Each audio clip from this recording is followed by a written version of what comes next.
Good morning to all. Today we will be discussing some prescription and therapeutic problem. First, I am going to give some instructions to you all. You have to complete your journal as well as your FDC notebook. And those who do not have journal and FDC notebook with them, they have to write prescriptions and therapeutic problem on A4 size paper. And it will be pasted in the journal after returning back to the college. Right? So today we will see some prescriptions and therapeutic problem. First we will see what is epilepsy and then we will discuss the treatment for epilepsy. Epilepsy is a chronic CNS disorder which is characterized by recurrent, periodic and unpredictable episodes of seizures. Seizures are the symptoms of epilepsy. Okay, seizures are sudden, transitory, and uncontrolled episodes of brain dysfunction resulting from abnormal discharge of neuronal cell with associated motor, sensory, or behavioral changes. Okay, seizure means a paroxysmal abnormal discharge at high frequency from an aggregate neuron in cerebral cortex, that is called as seizure. There are different types of seizure. Seizures are classified into generalized seizure and partial seizure. Then treatment of seizures. Our goals are to block repetitive neuronal firing. Then second goal is to block synchronization of neuronal discharge and block propagation of seizures. These are the goals for treatment of seizures. For giving treatment of seizure, our aim is to minimize side effect with the simplest drug regimen. Generally, monotherapy is recommended in most cases to minimize the side effect of a drug because anti-epileptic drugs have more side effect. They are classified according to their mechanism of action. For treatment of seizure, we have used three main strategies. First strategy is to modify ion conductance. Then second strategy is to increase inhibitory neurotransmission, that is GABAergic neurotransmission. We know that GABA is an inhibitory neurotransmitter. For the treatment of seizure, we have to increase GABA transmission. And third strategy is to decrease excitatory glutamatergic activity. Glutamate is a excitatory neurotransmitter. Now we will see the prescription for grand mal epilepsy or generalized tonic-clonic seizure. We know that grand mal epilepsy is one of the type of generalized seizure. Generalized seizures arises from both cerebral hemisphere and diencephalon simultaneously, and these seizures involve entire body. In grand mal epilepsy, patient fall to the ground in stiff tonic phase. In stiff tonic phase, legs are extended. This phase followed by clonic convulsions, that is repetitive bilateral muscle jerking. And in grand mal epilepsy, patient become unconscious. It is last for 15 to 30 minutes. Okay. If grand mal seizures occur repeatedly with no recovery of consciousness in between the attack, then these type of seizures are called as status epilepticus. It is a clinical emergency condition. Okay. For grand mal epilepsy, phenytoin, carbamazepine and sodium valproate are the first line drug.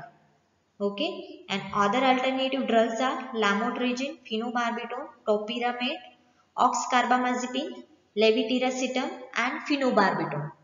Okay. So these drugs are used for treatment of grand mal epilepsy. Here for grand mal epilepsy, we give tablet phenytoin sodium. It is administered in a dose of 100 mg twice daily after food for 1 month and follow up after 1 month. Phenytoin, it inhibits voltage dependent sodium channel. Sodium channel exists in three forms: resting, activated and inactivated state. Okay, and phenytoin delay recovery of sodium channels from inactivated state, thereby reduces neuronal excitability and inhibit high frequency firing. Right? Phenytoin is slowly absorbed and it highly bound to plasma protein. It is a potent enzyme inducer. On repeated administration of phenytoin causes enzyme induction and increase the rate of metabolism of co-administered drug. Then phenytoin exhibit dose-dependent elimination. That is, at low concentration, elimination occur by first order kinetic. As the rate of administration increases, elimination occur by zero order kinetic. It has dose-dependent toxicity. Hence, therapeutic monitoring of phenytoin is essential for adjustment of dosage. It is used in generalized tonic-clonic seizure, then it also used in partial seizure, trigeminal neuralgia and status epilepticus.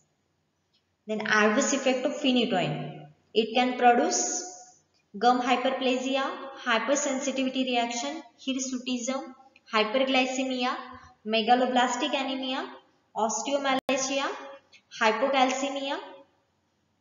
It should be contraindicated during pregnancy because it can cause fetal Haddington syndrome. Then prescription for petit mal epilepsy. For petit mal epilepsy, ethosuximide and sodium valproate are the drug of choice. It is also called as absence seizure. Petit mal epilepsy, it is also called as absence seizure and it commonly observed in children. Okay. These absence seizures are characterized by subtle bilateral motor symptoms such as rapid blinking of eyelids, then chewing movement, clonic jerk of hand, and it is last for few seconds. Okay. Here for petit mal epilepsy, we give ethosuximide 250 milligram twice daily for 1 month and follow up after 1 month. Then mechanism of action of ethosuximide. It acts by inhibiting T type of calcium current in thalamic neuron. It completely absorbs after oral administration and adverse effect with ethosuximides are it can produce nausea, vomiting, anorexia, headache, eosinophilia, neutropenia, thrombocytopenia with bone marrow depression. So these are the adverse effect with ethosuximide. For absence seizure, we can give sodium valproate, but it should be avoided in children below 3 years of age because it causes hepatotoxicity. That's why it is preferred in adult patient. The dose of sodium valproate is 250 milligram 3 times daily for 1 month. It is contraindicated during pregnancy because it produces teratogenic effect. So this is the prescription for petit mal epilepsy. Ethosuximide 250 milligram 1 tablet twice daily for 1 month. Follow up after 1 month. Then treatment for acute mania. A manic patient is energetic, cheerful and optimistic. Mania is characterized by elevation of mood and overactivity. The main objective of treatment are immediate control of acute mania or depression and long-term prevention of recurrences. The immediate treatment for acute mania include either lithium, sodium valproate or carbamazepine. However, all three drugs have delayed onset of action. Hence, the treatment is started usually with antipsychotic drugs. Antipsychotic drugs like haloperidol, chlorpromazine, a typical antipsychotic like olanzapine, ziprasidone and aripiprazole are used to induce rapid control in mania. They control hyperactivity and psychotic features of the severe mania. Initially, we give large dose. This drug can be given by intramuscular route if necessary. Then patient is maintained on smaller oral doses depending upon the degree of overactivity. Then benzodiazepine like diazepam or lorazepam are used as an adjuvant drug. They help to induce the sleep. Lorazepam is given in a dose of 1 to 2 milligram every 4 hourly to control overactivity. Once the patient is able to cooperate, then kidney and thyroid function should be tested. Then you have to start lithium therapy because lithium can produce nephrogenic diabetes insipidus by blocking the action of ADH, antidiuretic hormone, on collecting duct, and it also inhibits the release of thyroid hormones. That's why kidney and thyroid function should be tested before starting lithium therapy. The lithium salt remain the treatment of choice in acute manic state. They should be used only in patients with normal sodium intake. Lithium carbonate is usually given initially in the loading dose, that is 600 milligram, followed by maintenance dose 300 milligram twice daily. It takes 2 to 3 weeks for producing their therapeutic effect. Okay. If the patient resistant to lithium, then other alternative drugs may be added, like sodium valproate, carbamazepine, lamotrigine can be used for acute mania. Then lithium reduces the release of inositol triphosphate and diacylglycerol, which are the second messenger for both adrenergic as well as muscarinic transmission. It is a monovalent cation that can mimic the role of sodium ions, and it also decreases the release of noradrenaline and dopamine in the brain. Lithium has low therapeutic index, hence therapeutic drug monitoring is essential during lithium therapy. So here lithium is a drug of choice for acute mania.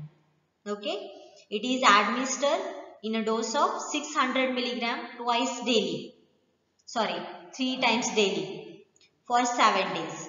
Then tablet olanzapine, it is an antipsychotic drug, a typical antipsychotic. It is given in a dose of 10 milligram once daily for 7 days.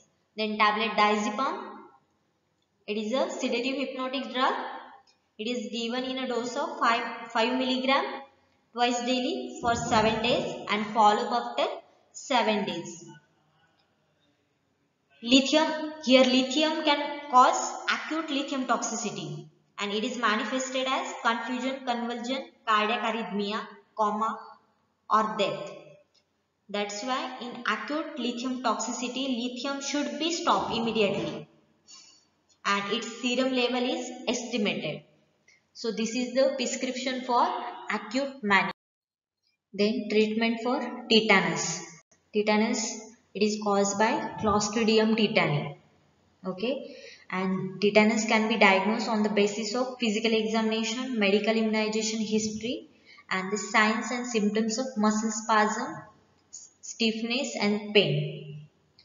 In tetanus, microbiological and other test lab do not help in confirming the diagnosis of tetanus. Okay, and medication for tetanus consists of antitoxin, antibiotic, vaccine and sedative drugs. Then how to manage tetanus? The first step in the management of tetanus is adequate sedation. Diazepam is administered 10 milligram intravenous immediately, and its dose should be repeated if convulsions are not controlled. Diazepam reduces the muscle spasm. It is a sedative hypnotic drug. It reduces muscle spasm in tetanus. Then second step for management of tetanus is neutralization of toxin. Tetanus toxins such as tetanus immunoglobulin. It neutralizes the toxin.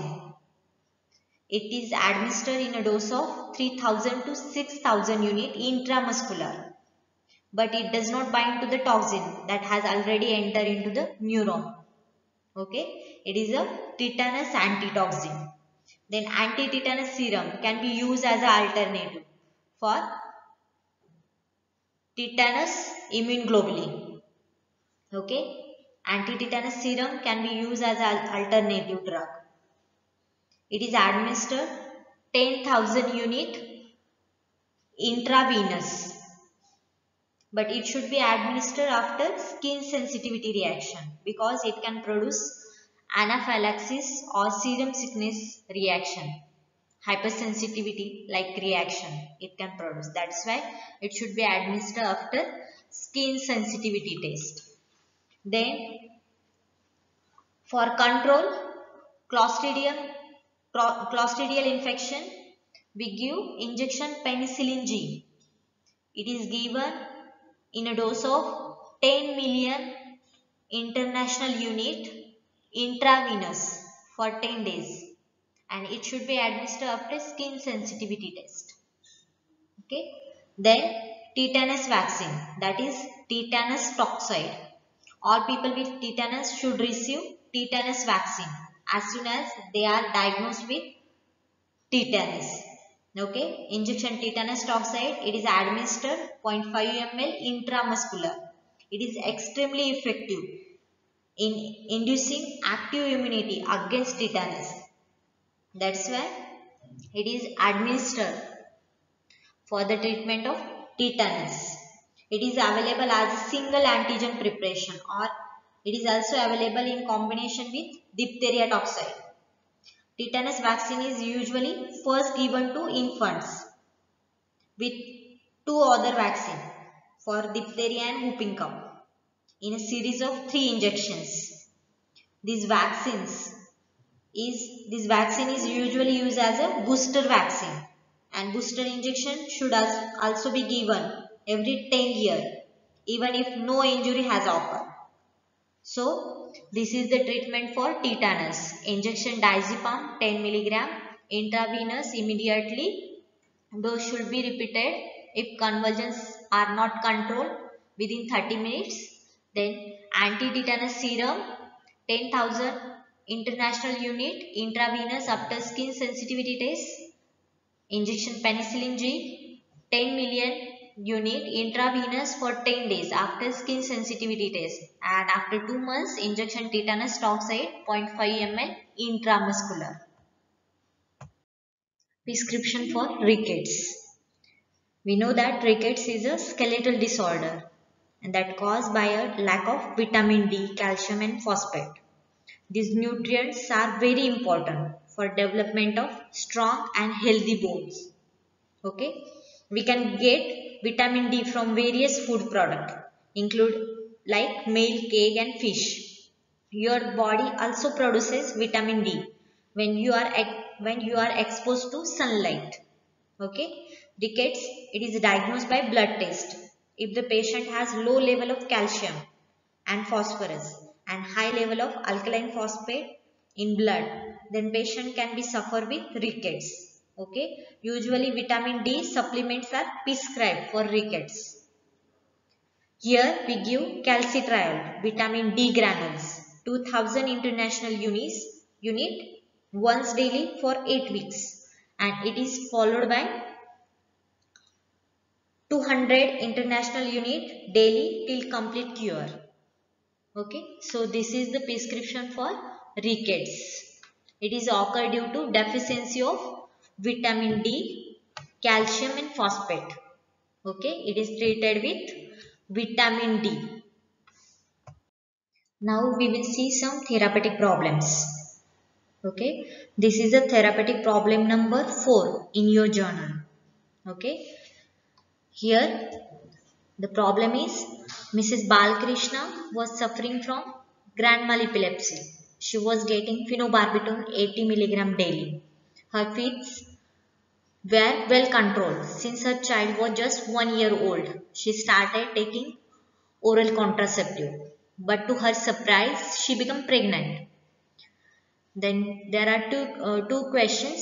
What do you think the cause of failure of oral contraceptive therapy? And second question is, if the patient continues phenobarbital, what alternative would you suggest for contraception? Here, Mrs. Balkrishna was suffering with grand mal epilepsy. For grand mal epilepsy, she was taking phenobarbital 80 mg daily. Since her child was just 1 year old, she also started taking oral contraceptive. Even started taking OC pills. She became pregnant. Now the question is, What do you think the cause of failure of oral contraceptive therapy? Here is the drug-drug interaction between phenobarbital and oral contraceptive pills. Okay. The failure of oral contraceptive is occurred due to the microsomal enzyme induction, which is caused by phenobarbital. Because we know that phenobarbital, it is a barbiturate, it is a potent enzyme inducer. On repeated administration of phenobarbital will stimulate microsomal enzyme activity. This enzyme induction will accelerate the metabolism of co-administered drug, that is OC pill. Okay, and consequently it will decrease the pharmacological response of oral contraceptive. That's why there is a therapeutic failure of oral contraceptive therapy. Then the second question is, if the patient continues on phenobarbital, then what alternative would you suggest for contraception? Patient can be use other contraceptive methods like intrauterine device or condom. So these are the answers for therapeutic problem. These are the answers.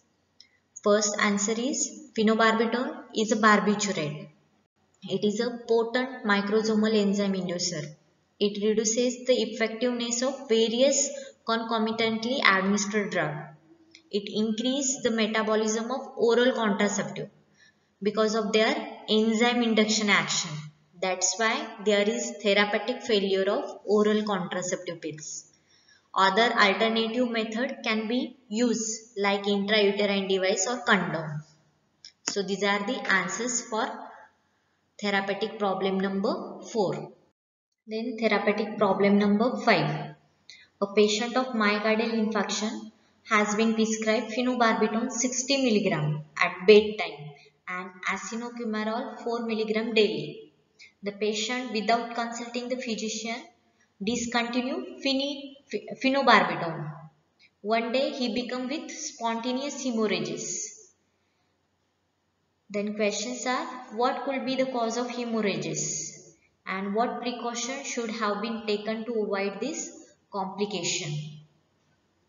In this problem, there is a drug-drug interaction between phenobarbital and acinocumarol. Phenobarbital, it is an anti-epileptic drug. It is a potent enzyme inducer. And acinocumarol, it is an oral anticoagulant. It is used in myocardial infarction. Okay. Here patient is on enzyme inducing drug, that is phenobarbital. And this will require higher dose of anticoagulant, that is acinocumarol. Okay. For their therapeutic effect. Here patient without consulting the physician and discontinue phenobarbital, but the dose of acinocumarol is not proportionally reduced and this will causes bleeding. Okay. So here is the drug-drug interaction between phenobarbital and acinocumarol. Then second question is, what precaution should have been taken to avoid this complication? So, to avoid this complication, physician advised to the patient not to stop or start any drug without consulting the physician. Okay, these are the answers. Acinocumarol is an anticoagulant.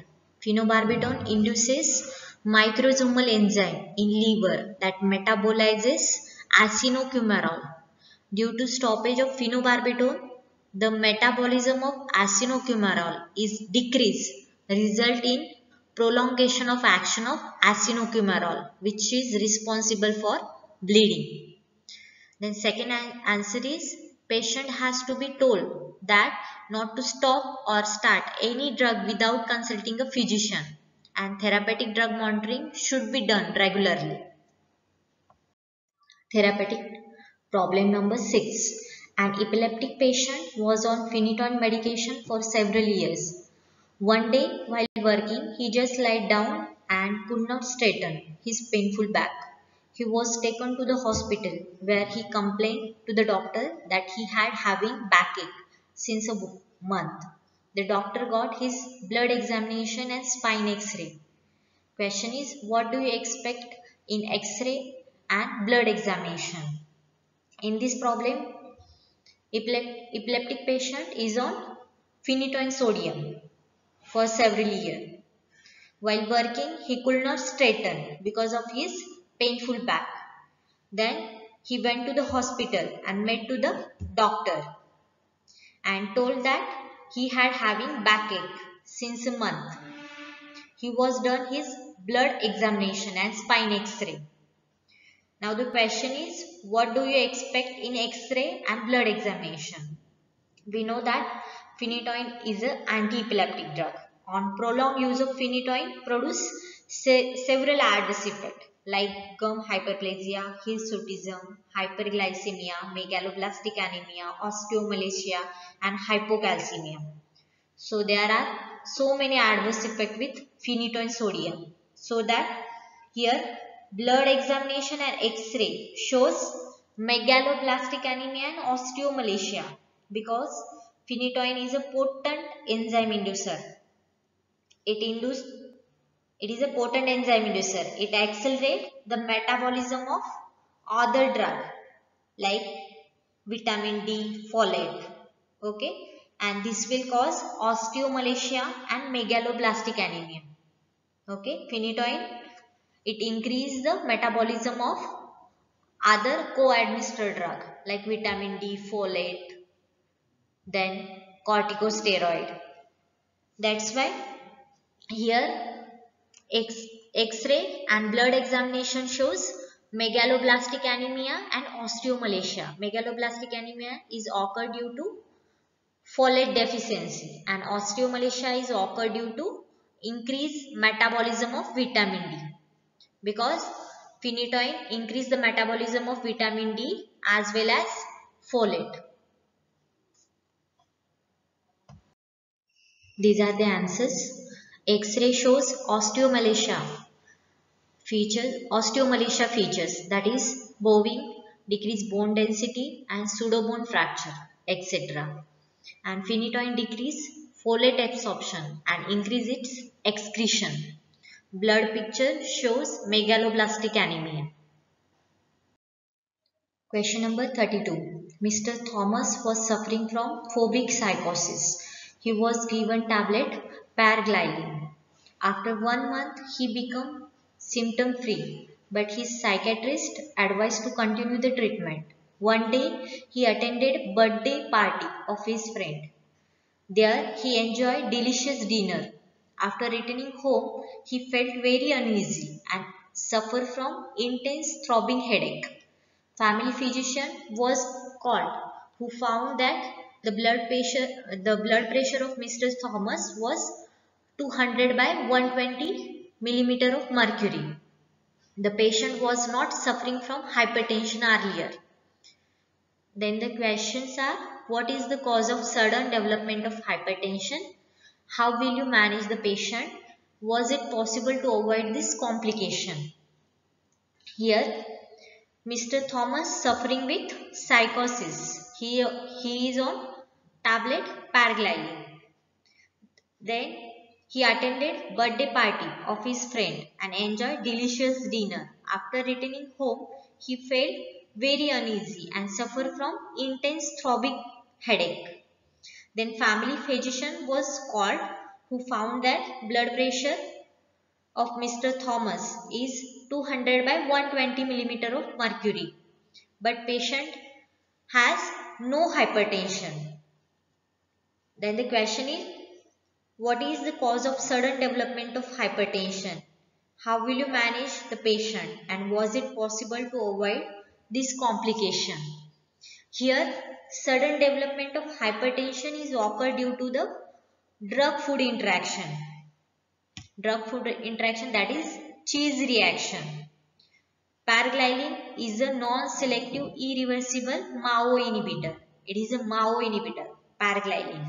If the patient is on MAO inhibitor and he is taking tyramine containing food, this will produce hypertensive crisis. Okay.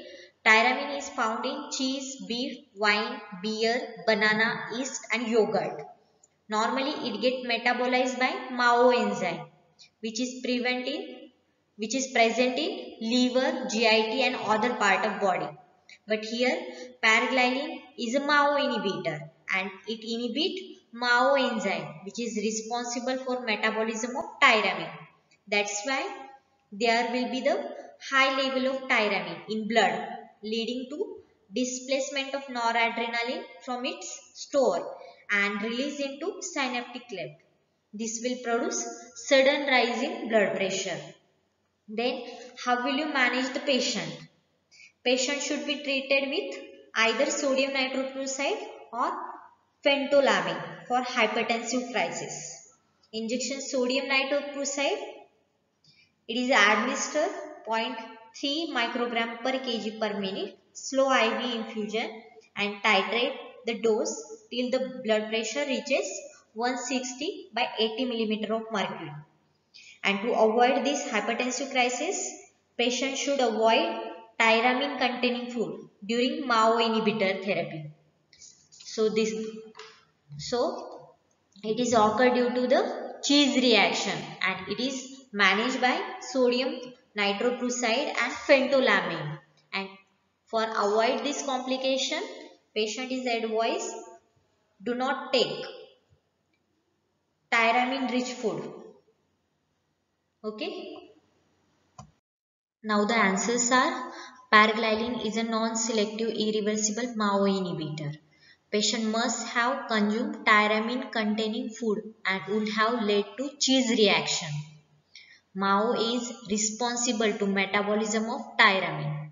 With MAO inhibitor, there will be the high level of tyramine in blood leading to displacement of noradrenaline from presynaptic vesicle into synaptic cleft which causes hypertension.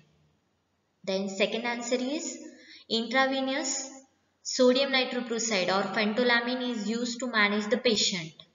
By avoiding tyramine containing food, we can avoid this complication. Therapeutic problem number 33.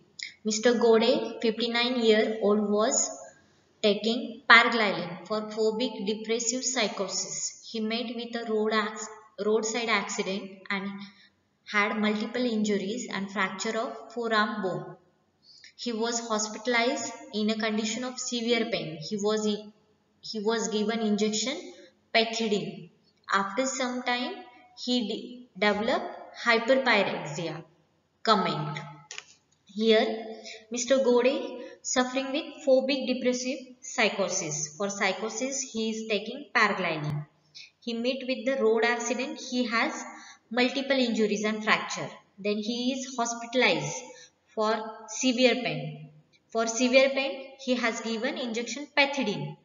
It is opioid analgesic. After some time, he developed hyperpyrexia. Then comment on this problem.